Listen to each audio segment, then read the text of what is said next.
Hello everyone, welcome back to my YouTube channel.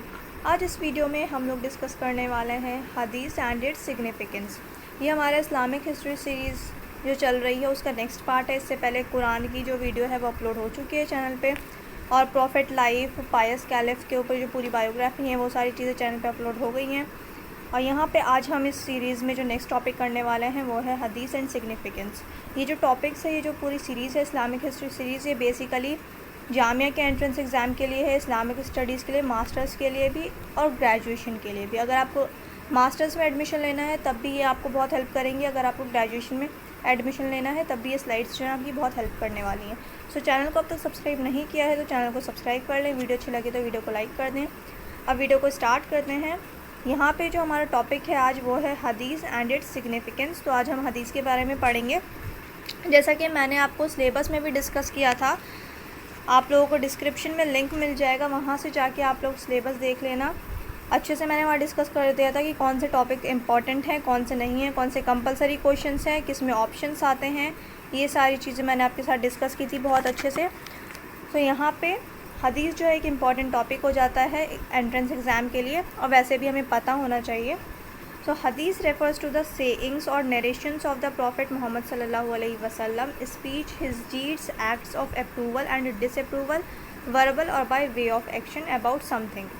हदीस क्या है? हदीस बेसिकली किस चीज़ को कहा जाता है? जो भी रसूल अल्लाह ने बातें कही हैं या नरेट करी हैं या अल्लाह की तरफ से जो बातें आई हैं वो बताई हैं उन्होंने, रसूल अल्लाह ने, उनकी स्पीचेस, उनकी डीड्स जो उन्होंने किया है अपनी ज़िंदगी में, जो उन्होंने एक्ट किए हैं, मतलब किसी से बात करना, उनका अखलाक, उनके उठने का तरीका, बैठने का तरीका, लोगों से बात करने का तरीका, और जो सहाबा करते थे, मतलब जो उनके कंपेनियंस थे, रसूल अल्लाह के जो कंपेनियंस थे, उन्होंने जो एक्ट्स करे हैं उनको अप्रूवल देना या फिर डिसअप्रूव करना कि ये सही है या फिर ये गलत है, ये इस्लाम के दायरे में है, ये चीज़ें इस्लाम के दायरे से बाहर है। तो इन सब चीज़ों को अप्रूव्ड करना या डिसअप्रूव्ड करना, तो इन सारी चीज़ों को वर्बल और by the way of action, मतलब जो भी सहाबा के एक्ट्स रहे हैं उनको रसूल ने अप्रूवल दी है या डिसअप्रूव्ड किया है, तो या तो उन्होंने कह कर किया है या फिर एक्शंस के थ्रू, इशारे के थ्रू बता के किया है, तो उसे क्या कहते हैं? हदीस। किसी भी चीज़ के बारे में, अबाउट समथिंग।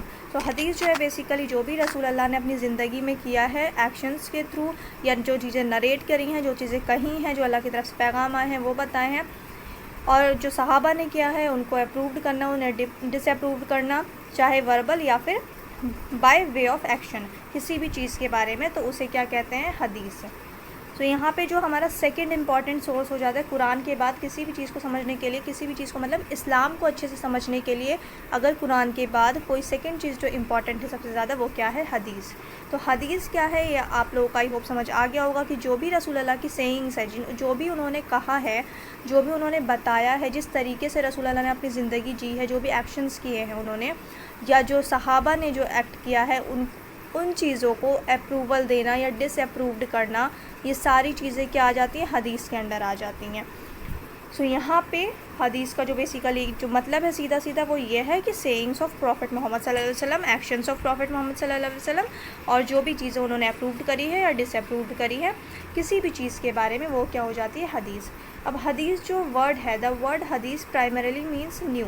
अब इसका जो मतलब होता है, हदीस का बेसिकली जो मतलब होता है अरबिक में, वो क्या होता है? न्यू। न्यू मतलब नया। इसको यूज़ किया, अच्छा ये जो लाइन है, it is used as opposed to कदीम विच मीन्स ओल्ड। तो ये आप लोग स्किप कर सकते हैं, ये लाइन ये मैंने ऐड कर दी थी कि न्यू वर्ड जो है ये किसके अपोजिट यूज़ किया जाता है? ओल्ड के अपोजिट। ओल्ड को क्या कहते हैं उर्दू में? कदीम। सो यहाँ पे जो ये वर्ड है कदीम के अपोजिट यूज़ किया जाता है हदीस को। From this followed the use of the term for a piece of news, a tale, a story or a report, be it historical or legendary, true or false, relating to the present or to the past. तो यहाँ पे जो basically हदीस word है ये किस चीज़ के लिए यूज़ किया जाता था?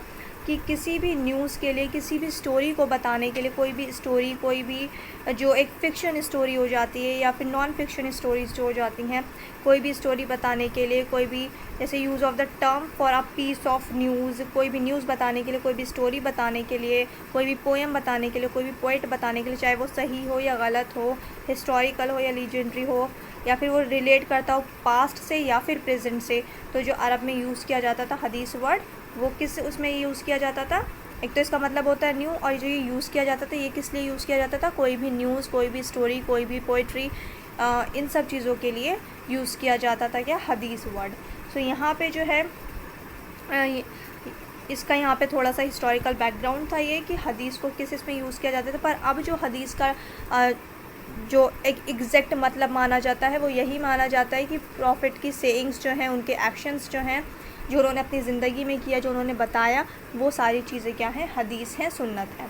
सो अब नेक्स्ट क्या है यहाँ पे, अच्छा यहाँ पे आप लोगों को कुछ भी स्किप नहीं करना है, जो स्किप करना था वो मैंने आपको बता दिया। वैसे ऐड कर देना, एक ही लाइन है, पर स्किप कर सकते हैं ये लाइन, जैसे कि मैंने आपको पहले ही बता दिया था। और ये आपके पास पूरा आंसर लिखा हुआ है, ये मैंने पूरा आंसर फ्रेम कर रखा है, आपको एज इट इज़ याद करना और जाके एग्ज़ाम में लिखना है, कुछ भी चेंजेस मत करना। हाँ, अगर कुछ इंपॉर्टेंट आपको पता है इसके अलावा तो आप लोग वो चीज़ें ऐड कर सकते हैं।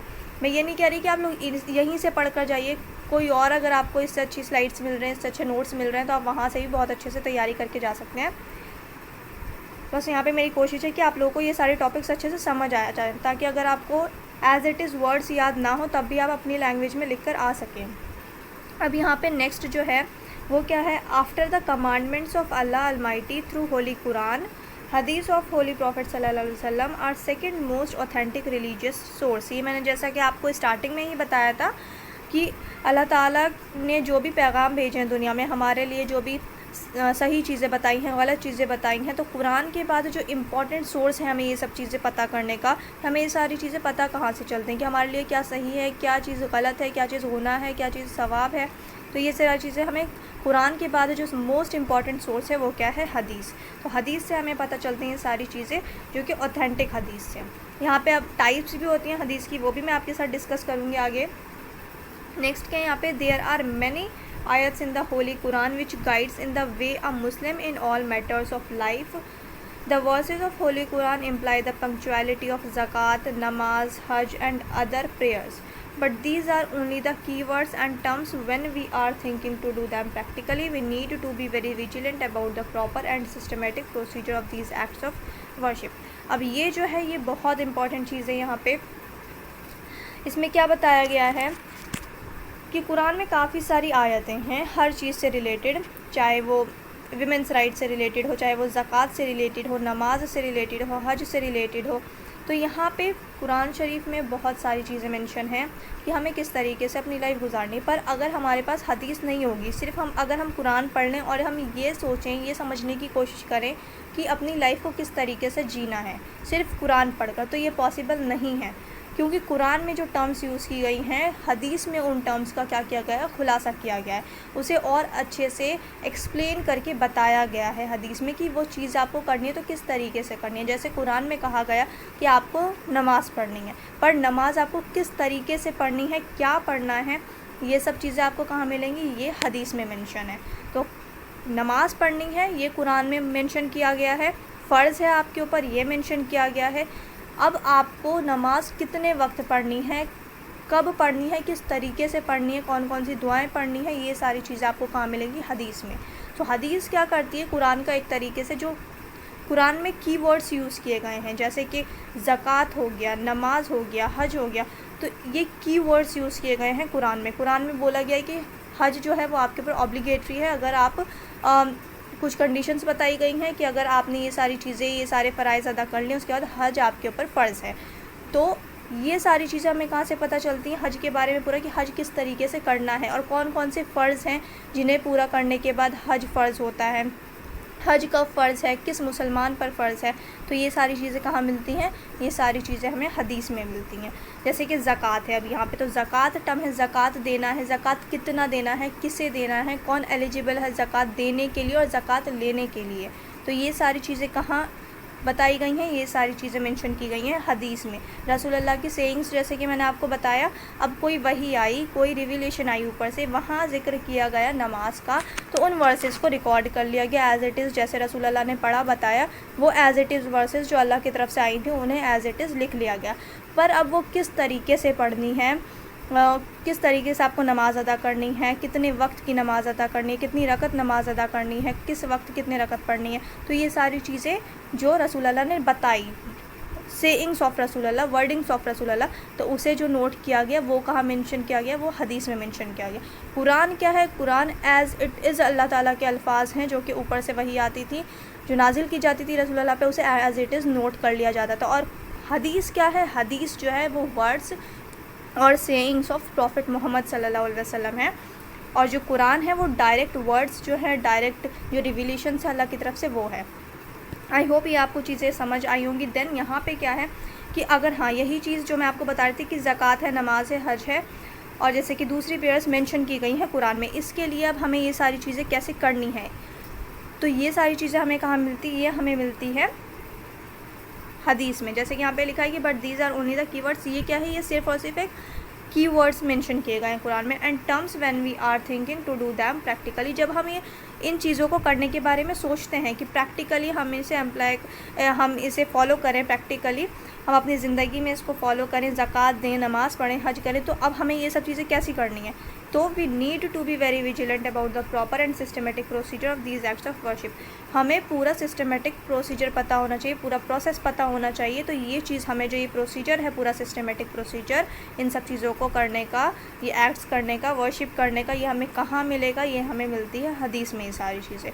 द सुन्ना refers to the sayings and practices of prophet Mohammad Mustafa सल्लल्लाहु अलैहि वसल्लम and is the second source of knowledge for Islam और मुस्लिम्स। तो यहाँ पे आई होप ये आपको चीज़ें क्लियर हो गई होंगी। अब यहाँ पे सुन्ना है तो सुन्नत और हदीस को इंटरचेंजेबली भी यूज़ कर लिया जाता है वर्ड्स, कि सुन्नत किसे कहा जाता है कि रसूल अल्लाह की जो भी सेइंग्स है, जो भी उन्होंने कहा है, जो भी एक्शंस उन्होंने किए हैं, जो भी प्रैक्टिसेस रसूल अल्लाह ने की हैं, वो सब क्या है, वो सब सुन्नत है। अच्छा, हदीस थोड़ा सा डिफरेंट हो जाता है क्योंकि हदीस में क्या है, नरेशंस हैं, जैसे सहाबा ने बताई हैं चीज़ें, वो चीज़ नोट करी गई हैं, उन्होंने रसूल अल्लाह से सुनी थी, फिर ताबीन ने, तबे ताबीन ने जो चीज़ें बताई हैं वो चीज़ें हदीस में नोट की गई हैं। तो हदीस बस थोड़ा सा इस वजह से डिफरेंट है। बाकी जो सुन्नत है, सुन्नत क्या है, जो रसूल अल्लाह ने एक्शंस किए हैं, प्रैक्टिसेस की है अपनी ज़िंदगी में, जो बातें उन्होंने कही हैं, जो बातें बताई हैं, वो क्या होती है, होती है सुन्नत। तो सुन्नत और हदीस जो है थोड़ा सा डिफरेंस है इसमें, पर सेम नहीं है, डिफरेंस है दोनों में, सुन्नत में और हदीस में। तो यहाँ पे सुन्नत की बात हो रही है कि द सुन्ना refers to the sayings and practices of the holy prophet Mohammad Mustafa सल्लल्लाहु अलैहि वसल्लम and is the second source of knowledge for Muslims. Second source है नॉलेज का मुसलमानों के लिए। अब नेक्स्ट क्या है, the significance of the word Hadith is the connotation of the word sunnah, which originally meant precedent and custom and which has been used by the Muslims solely for the doing and practices of Muhammad sallallahu alaihi wasallam। अब रसूल अल्लाह ने जो भी अपनी ज़िंदगी में चीज़ें की हैं, जो भी एक्शंस किए हैं, जिस तरीके से उन्होंने अपनी ज़िंदगी गुजारी है, तो मुसलमानों के लिए ये सारी चीज़ें करना क्या है, एक तरीके से कंपलसरी है, पर करता कोई नहीं है। तो यहाँ पे जो सुन्नत वर्ड है, इसका जो ओरिजिनली मतलब क्या होता है, प्रेसिडेंट होता है या कस्टम होता है, जो चीज़ें चली आ रही हैं। तो यहाँ पे सुन्नत का ये थोड़ा सा डेफिनेशन, ये आप लोग स्किप भी कर सकते हैं, पर वैसे लिख देना, थोड़े मार्क्स आपको एक्स्ट्रा मिल जाएंगे। The significance of word Hadith is the connotation of the word सुन्नत। ये मैंने आपको ऊपर ही एक्सप्लेन किया था कि सुन्नत और हदीस जो है वो इंटरचेंजेबली यूज़ कर लिया जाता है। तो यहाँ पे वही चीज़ बताई हुई है कि doing and practices of Muhammad सल्लल्लाहु अलैहि वसल्लम, ये जो हम करते हैं, जो भी रसूल अल्लाह ने एक्शंस किए अपनी ज़िंदगी में, प्रैक्टिसेस की हैं, तो ये सारी चीज़ें क्या है, ये हमें ये सारी चीज़ें सुन्नत हैं और हदीस में बताई गई हैं एक्सप्लेन करके, जो कि हमने फॉलो करना है, जो कि सेकेंड इम्पॉर्टेंट सोर्स हो जाता है इस्लाम को समझने के लिए। तो ये क्या है, यहाँ पे इस वजह से ये इम्पॉर्टेंट हो जाता है। अब नेक्स्ट जो है ये इम्पॉर्टेंट है बहुत। हदीस in general is made up of 3 basic components. अब हदीस जो है, जो हदीस आपको मौजूद हैं, इतनी सारी किताबें, इतनी सारी बुक्स जो हदीस की मौजूद है, तो यहाँ पे बेसिकली ये बताया गया है कि हदीस जो लिखी गई हैं, बताई गई हैं, कोई भी हदीस है तो ये जैसे बोलते हैं कि ये हदीस है, ये इन्होंने नरेट की है, तो यहाँ पे क्या चीज़ें आ जाती हैं कि हदीस जो मिलकर बनी है, कोई भी चीज़, जैसे हदीस जो लिखी गई हैं वो 3 चीज़ उसमें इंपॉर्टेंट है, 3 बेसिक कंपोनेंट्स हैं। वो क्या है, इस्नद, सीक्वेंस ऑफ रिपोर्टर्स, तरफ, इंट्रोडक्टरी टेक्स्ट एंड मतन। मतन मतलब कंटेंट। तो ये इस्नद क्या होता है, इस्नद होता है सीक्वेंस ऑफ रिपोर्टर्स, मतलब this is the chain of narrator's through which the Hadith has spread. मतलब जो इस्नद है, यानी कि ये जो आपका अराबिक वर्ड है, जो टर्म्स हैं, ये आपको एग्ज़ाम में लिखनी है। तो इस्नद क्या होता है, इस्नद होता है सीक्वेंस ऑफ रिपोर्टर्स, मतलब कोई भी हदीस, कोई भी, जैसे रसूल अल्लाह ने कुछ कहा, तो ये क्या है, ये डायरेक्ट कंपेनियंस ने सुना, सहाबा ने सुना। अब सहाबा ने बाद में ये चीज़ें दूसरों को बताई, उन लोगों को बताई जो सहाबा से मिले हैं पर रसूल अल्लाह से नहीं मिले, फिर सहाबा ने उन लोगों को बताई, फिर उन लोगों ने अपने बाद वालों को बताई, तो ये क्या है, ये एक चेन चली आ रही है, तो उसे कहते हैं इसनद, सीक्वेंस ऑफ रिपोर्टर्स या फिर चेन ऑफ नैरेटर्स। तो ये जो हो जाती है इसनद मतलब क्या होता है, chain of narrators through which the Hadith has spread, कि जो रिपोर्टर्स की चेन है, जो नैरेटर्स की चेन है, जिनके थ्रू हदीस स्प्रेड हुई है, फैली है, दुनिया तक पहुंची है, तो इसनद हो जाती है सीक्वेंस ऑफ रिपोर्टर्स। ये आपको मेंशन करना है। जब आपका एडमिशन हो जाएगा तो हदीस के पेपर में ये सारी चीज़ें आप लोग बहुत ही एक्सप्लेन करके वहाँ पे ये चीज़ें बताई गई हैं, जब आप लोग बहुत ही डिटेल में पढ़ेंगे। अभी आपको एग्ज़ाम के पर्सपेक्टिव से सिर्फ यही कुछ चीज़ें मेंशन करनी है आंसर शीट में, इतना डिटेल में नहीं जाना है अभी आपको। देन सेकेंड जो इम्पॉर्टेंट सोर्स है वो क्या है, तरफ। अब 3 चीज़ों से, 3 बेसिक कंपोनेंट है, 3 बेसिक कंपोनेंट्स हैं हदीस के, कि हदीस 3 चीज़ों से मिलकर बनी है। तो इसनद फर्स्ट हो गया कि sequence of reporter, chain of narrators, की हदीस किसके थ्रू स्प्रेड हुई है, किन किन लोगों ने हदीस बताई है। अब तरफ क्या है, इंट्रोडक्टरी टेक्स्ट, जो बिगनिंग है टेक्स्ट का, जो हदीस बताई गई है, जो टेक्स्ट बताया गया है, जो हदीस है उसकी beginning of the text which refers to the actions और characteristics of the holy prophet Mohammad Mustafa सल्लल्लाहु अलैहि वसल्लम, के एक्शंस जो बताए गए हैं बिगनिंग में, जो टेक्स्ट में जैसे हदीस लिखी गई है उसके स्टार्टिंग में जो चीज़ें बताई गई हैं, जो एक्शंस बताए गए हैं रसूल अल्लाह के, जो उनके कैरेक्टरिस्टिक्स बताए गए हैं रसूल अल्लाह के, वो क्या हो जाता है, वो हो जाता है तरफ। वो क्या है, इंट्रोडक्टरी टेक्स्ट, जिसे इंट्रोडक्टरी टेक्स्ट कहा जाता है। अब नेक्स्ट जो है थर्ड इम्पॉर्टेंट, वो क्या है, मतन मतलब कंटेंट मतलब मेन टेक्स्ट ऑफ द हदीस। अब मेन टेक्स्ट ऑफ द हदीस क्या होता है, जो बिल्कुल जिसमें आपको क्या करना है क्या नहीं करना है, जो मेन बॉडी, जैसे हम ऐसे लिखते हैं, आंसर लिखते हैं, इंट्रोडक्शन लिखते हैं, एंड में कॉन्क्लूजन होता है, बीच में मेन बॉडी होती है, तो उसी तरीके से क्या है, ये हदीस को इस तरीके से मेंशन किया गया है। ये 3 बेसिक कंपोनेंट्स हैं। फर्स्ट क्या हो गया, इसनद, जो चेन्स हैं, रिपोर्टर्स की चेन है, जो नरेट करी हैं लोगों ने कि हदीस किन किन लोगों के थ्रू स्प्रेड हुआ। देन सेकंड क्या इंपॉर्टेंट चीज़ हो जाती, इंट्रोडक्टरी टेक्स्ट, मतलब हदीस जो स्टार्ट हुई है उसमें रसूल अल्लाह के बारे में, उनके कैरेक्टरिस्टिक्स के बारे में, उनके एक्शंस के बारे में, उनके सेइंग्स के बारे में क्या बताया गया है। अब उसके बाद जो थर्ड मेन इंपॉर्टेंट चीज़ हो जाती है वो होती है मतन, मतलब कंटेंट मतलब मेन बॉडी जो है, मेन टेक्स्ट जो है हदीस का, और the actual speech of the prophet Mohammad Mustafa सल्लल्लाहु अलैहि वसल्लम, या फिर जो एक्चुअल स्पीच है, जो एक्चुअल बातें हैं, जो बिल्कुल एग्जैक्ट रसूल अल्लाह ने क्या बोला था, ये सारी चीज़ें जो मेन इंपॉर्टेंट क्या है बॉडी में, मेन इंपॉर्टेंट कंटेंट में आ जाती हैं। तो इन तीनों चीज़ों से मिलकर के क्या बनता है, हदीस। तो इसनद, तरफ एंड मतन, ये 3 इंपॉर्टेंट चीज़ें हैं। अब इसके बाद जो मोस्ट इंपॉर्टेंट चीज़ है हदीस को समझने के लिए वो क्या है, the following are the 5 basic categorization of हदीस। अब हदीस जो है, हदीस को 5 पार्ट्स में कैटेगराइज किया गया है। ऊपर क्या हमने डिस्कस किया था कि हदीस 3 चीज़ों से मिलकर बनी है, एक तो sequence of reporters, introductory text and content. अब उसके बाद क्या है, जब हदीस लिख ली गई है, जब हदीस को एक पूरा कंपाइल किया गया है, उसके बाद क्या इंपॉर्टेंट हो जाता है कि हदीस को कैटेगराइज किया गया, मतलब डिवाइड कर दिया गया है किन किन चीज़ों में, according to reference to a particular authority. किसके according to a reference to a particular authority. मतलब अब यहाँ पे इसमें क्या आ जाता है, जैसे इसमें कुछ टर्म्स आती हैं, ये सारी चीज़ें आप लोग बहुत डिटेल में पढ़ेंगे। यहाँ मैं आपको ब्रीफ इंट्रोडक्शन दे देती हूँ बस, कि जैसे अब ये फर्स्ट यहाँ पे है हमारे पास, फर्स्ट कि according to reference to a particular authority. अब इसके अंदर क्या चीज़ें आ जाती है, अब इसके अंदर कुछ टर्म्स आती हैं जैसे कि कुदसी, मरफू, मौकूफ़, मकतू। तो इन सब चीज़ों को क्या मतलब हो गया, जैसे फॉर एग्जाम्पल मैंने आपको एक टर्म बताई कुदसी की, इसके अंडर क्या आएगा, एक कुदसी वर्ड। अब कुदसी मतलब क्या होता है, कुदसी का मतलब होता है divine. These were sent directly from Allah to the Prophet Muhammad sallallahu alaihi wasallam, who then passed it on his companions। जो कि अल्लाह ताला की तरफ से, मतलब क्या, जो डायरेक्ट डिवाइन आए, जो डायरेक्ट रिविलेशंस आए अल्लाह की तरफ से, वो रसूल अल्लाह ने अपने कंपेनियंस को बताई, एज़ इट इज़ वही चीज़ें बताई, वही सेइंग्स अपने कंपेनियंस को, सहाबास को बताई रसूल अल्लाह ने। तो वो क्या हो गया, वो कुदसी में आ जाता है। तो इसमें जो है कुछ टर्म है कि पर्टिकुलर अथॉरिटी, यानी कि डायरेक्ट रसूल अल्लाह से सुन करके, डायरेक्ट उनके एक्शंस देख करके, डायरेक्ट उनके डीड्स देख करके क्या है, उन चीज़ों को मेंशन किया गया, हदीस में नोट किया गया कि कोई भी सहाबा है उन्होंने नोट कर ली, कोई जो रसूल अल्लाह एक्शन कर रहे हैं, किस तरीके से बैठे हैं, किस तरीके से बात कर रहे हैं, क्या बता रहे हैं। तो ये जो डायरेक्ट सहाबा ने, मतलब जो एक ऑथेंटिक वो हो जाती है कि सहाबा हैं, सहाबा बिल्कुल रसूल अल्लाह के साथ रहा करते थे, उनके साथ रहा करते थे, जंग में जाया करते थे, मस्जिद में साथ जाया करते थे नमाज के लिए। तो वो क्या है कि वो बिल्कुल एक क्या हो गया, एक ऑथेंटिक सोर्स हो गया हमारे पास। तो कुदसी क्या है, इसमें जो टर्म्स होते हैं कुदसी मतलब जैसे मैंने एग्जांपल दिया कि डिवाइन, जो भी अल्लाह की तरफ से जो भी वही आई तो वो एज़ इट इज़ रसूल अल्लाह ने जो बताई, एक्सप्लेन किया फिर उस चीज़ को। जैसे मैंने आपको ऊपर एग्जांपल दिया था कि कोई वही आई है, उसको उसमें बोला गया है कि ज़कात देना है तो ज़कात देना है, वो एज़ इट इज़ वर्सेस जो आई थी वो नोट कर लिया गया। अब उसे किस तरीके से देना है, तो ये जो एक्सप्लेन करते थे रसूल अल्लाह, तो जो सहाबा होते थे वो क्या कर लिया, उन्होंने नोट कर लिया एज़ इट इज़।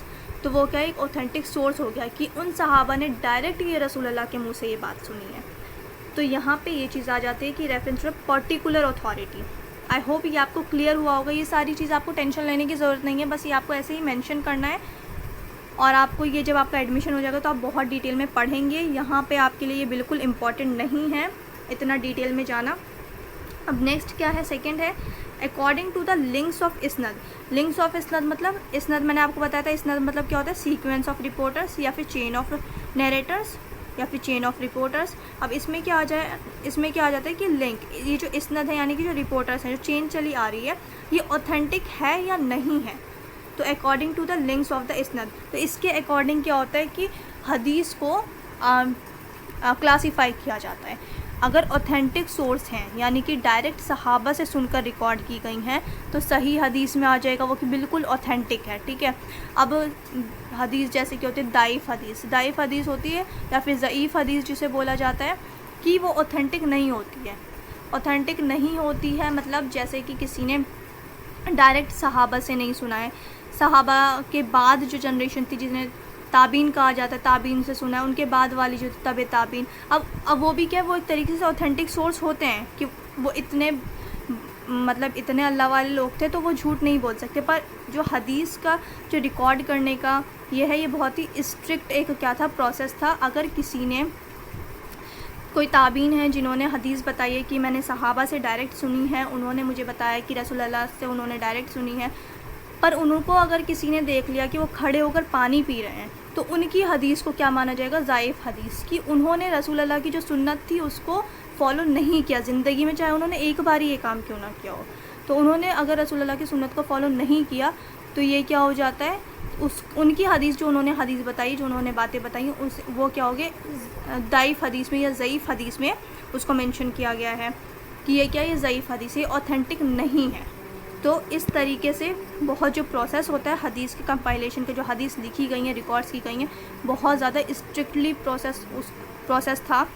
तो जो हदीस हमारे पास मौजूद है आज, सही हदीस है, तो जो ऑथेंटिक हदीस हैं या दाइफ़ हदीस हैं, तो इस तरीके से उसे कैटेगराइज़ किया गया है कि जो सही हदीस है वो बिल्कुल ऑथेंटिक है, हमारे पास बिल्कुल ऑथेंटिक है, मतलब उसमें कोई दो राय नहीं है कि जो हमारे पास है हमें एज़ इट इज़ मान लेना है। अब तो यहाँ पे क्या, ये सारी चीज़ें आप लोग बहुत डिटेल में पढ़ेंगे। यहाँ पे जो है ये लिंक्स हैं, लिंक्स ऑफ इसनद, according to the links of इसनद, सीक्वेंस ऑफ रिपोर्टर्स, तो ये इंपॉर्टेंट हो जाता है। इसके अंदर भी काफ़ी सारे टर्म्स आते हैं, ये सारी चीज़ें आप लोग पढ़ेंगे बहुत डिटेल में, तो यहाँ पे मैं इसमें नहीं जा रही हूँ अभी, बहुत ज़्यादा ये लेंथी हो जाएगा। अब जैसे यहाँ पे थर्ड इम्पॉर्टेंट है according to the number of reporters, कि नंबर ऑफ़ रिपोर्टर्स मतलब क्या, कि कोई भी हदीस बताई सहाबा ने, उन्हें उस हदीस को किसी एक सहाबा ने नहीं बताई है, उस हदीस को काफ़ी सारे सहाबियों ने बताई है, काफ़ी सारे कंपेनियंस ने बताई है, तो वो क्या हो जाता है, वो बिल्कुल ऑथेंटिक हो जाता है। किसी एक ने नहीं बताई, ये बहुत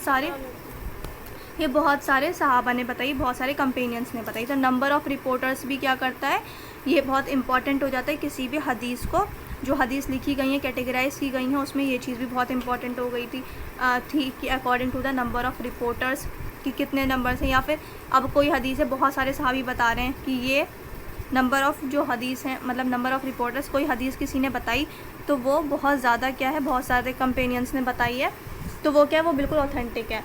अब अगर कोई हदीस किसी एक सहाबा ने बताई है, बाकी लोगों ने बोला कि नहीं ये हमने नहीं सुना है ऐसा कुछ, तो वो क्या है, उसको ऑथेंटिक नहीं माना जाता था। तो नंबर ऑफ़ रिपोर्टर्स जो है, नंबर ऑफ़ नरेटर्स, ये भी इम्पॉर्टेंट हो जाता है।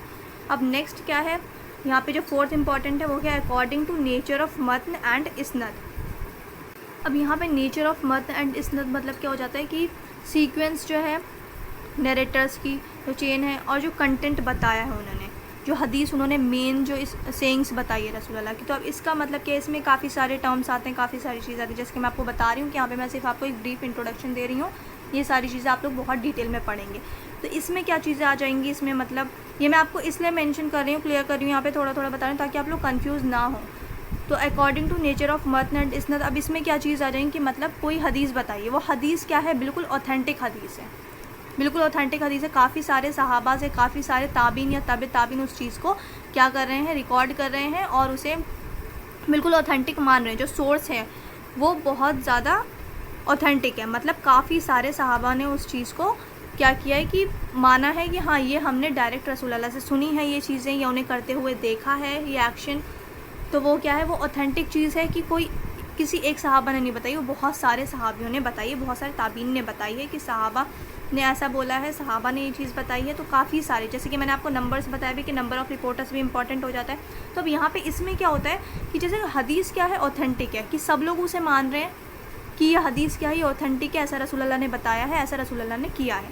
बट अब इसमें एक चीज़ क्या आ जाती है कि बहुत सारे कंपेनियंस बता रहे हैं या सहाबा बता रहे हैं या फिर क्या बता रहे हैं, तब ताबीन या ताबीन बता रहे हैं, पर उनमें से क्या हो जाता है, जो नैरेटर है वो वीकर है, वीक नैरेटर है। यानी कि जैसे मैंने आपको बताया कि कभी गलती से भी एक सुन्नत फॉलो नहीं करी रसूल अल्लाह की, तो वो क्या हो जाता है, उसे ज़ईफ़ हदीस में डाल देते हैं कि ये ऑथेंटिक नहीं है।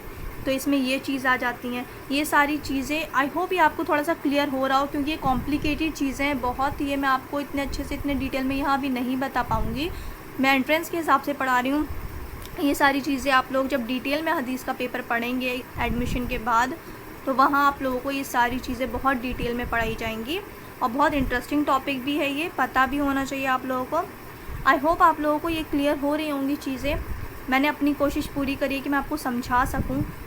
अब यहाँ पे नेक्स्ट क्या है, आई होप ये आपको क्लियर हो गया होगा। नंबर ऑफ़ रिपोर्टर्स कि ज़्यादा से ज़्यादा कंपेनियंस ने ये बात बताई कि रसूल अल्लाह की हाँ ये चीज़ें हदीस हैं, ये चीज़ें उन्होंने कही हैं, तो इसे हदीस में शामिल किया गया। Nature of matn and isnad कि हदीस तो ऑथेंटिक है, मतलब जो नैरेटर है पर वो वीक है, कभी ऐसा उससे कोई गुनाह हो गया उनसे, तो ये सारी चीज़ें इसमें आ जाएंगी। ये सारी चीज़ें आप लोग बहुत डिटेल में पढ़ेंगे और ये बहुत इंटरेस्टिंग है। अब नेक्स्ट जो लास्ट इंपॉर्टेंट चीज़ क्या है कि हदीस को जो कैटेगराइज़ किया गया इन 5 चीज़ों पे किया गया, इन 5 चीज़ों को बेस मान करके कि हदीस को कैटेगराइज़ किया गया है। अब लास्ट क्या है, according to authenticity of correspondents. अब अकॉर्डिंग टू ऑथेंटिसिटी, अब जैसे यहाँ पे मैं ऑथेंटिसिटी की इतनी देर से बात कर रही हूँ कि कोई हदीस ऑथेंटिक है या नहीं है, तो इसमें क्या आ जाएगा, according to authenticity of correspondent. अब ये चारों चीज़ें हमने जो ऊपर डिस्कस की कि इन चारों 5 इंपॉर्टेंट चीज़ जैसे मैंने आपको बताई कि हैं किसी भी हदीस को कैटेगराइज़ करने के लिए, तो ये 5th जो है, अब इसमें मोस्ट इंपॉर्टेंट चीज़ें क्या आ जाती है। अब इन चारों के बेसिस पे जो हमने ऊपर डिस्कस किया है, अब इन चारों के बेसिस पे अब लास्ट में क्या है, और क्या, according to the authenticity of correspondents. अब इस 5th में क्या आ जाता है कि इन चारों के बेसिस पे किसी भी हदीस को अब क्या करना है, उसको डिवाइड करना है या उसे क्या कह लें कि कैटेगराइज़ करना है, सही हदीस में, दाइफ हदीस में, मौदू हदीस में। तो यहाँ पे 5th जो ये पॉइंट है ये इंपॉर्टेंट हो जाता है कि इन ऊपर 4 जो हमने डिस्कस किया, इन चारों के अकॉर्डिंग, इन चारों के बेसिस पे जो लास्ट में हदीस को कैटेगराइज़ किया गया है वो इन चारों के बेसिस पे किया गया है। जैसे कि सही मतलब ऑथेंटिक, बिल्कुल ऑथेंटिक, इसमें कोई दो राय नहीं है। सही हदीस जैसे कि इसमें आ जाती है बुखारी हदीस आ गई, मुस्लिम आ गई,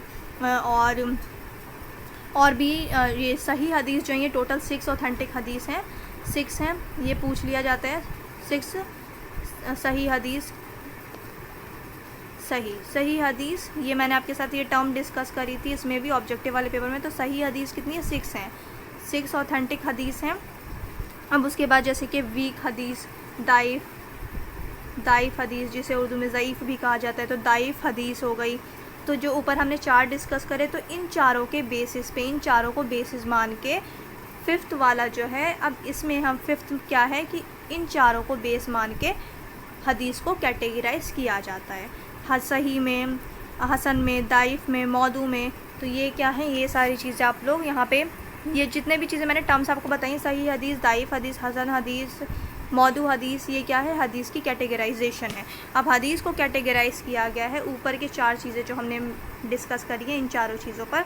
आई होप आपको ये क्लियर हो गया होगा। मैंने बहुत कोशिश की है आप लोगों को समझाने की, ये चीज़ें बहुत कॉम्प्लिकेटेड हैं। अगर आपको समझ नहीं आई हैं तो प्लीज़ एक और बार ये वीडियो रिपीट करके देख लें, इंशाल्लाह आपको बहुत अच्छे से समझ आ जाएगी। मैंने बहुत कोशिश करी है समझाने की। थोड़ा कॉम्प्लिकेटेड है, एक्चुअली बहुत कॉम्प्लिकेटेड है, क्योंकि इसमें बहुत ज़्यादा जो टर्म्स हैं वो यूज़ करी गई और मीनिंग भी जो है वो बहुत ज़्यादा क्लोजली एक दूसरे से मिलते जुलते हैं, तो इस वजह से कन्फ्यूज़न बहुत ज़्यादा होती है। बट आप लोग बहुत अच्छे से पढ़ कर जाना, मैंने बहुत कोशिश करी समझाने की। और चैनल को आप लोग सब्सक्राइब नहीं कर रहे हैं तो चैनल को सब्सक्राइब कर लें। वीडियो अच्छी लगे तो वीडियो को लाइक कर दें। अब मिलते हैं नेक्स्ट वीडियो में।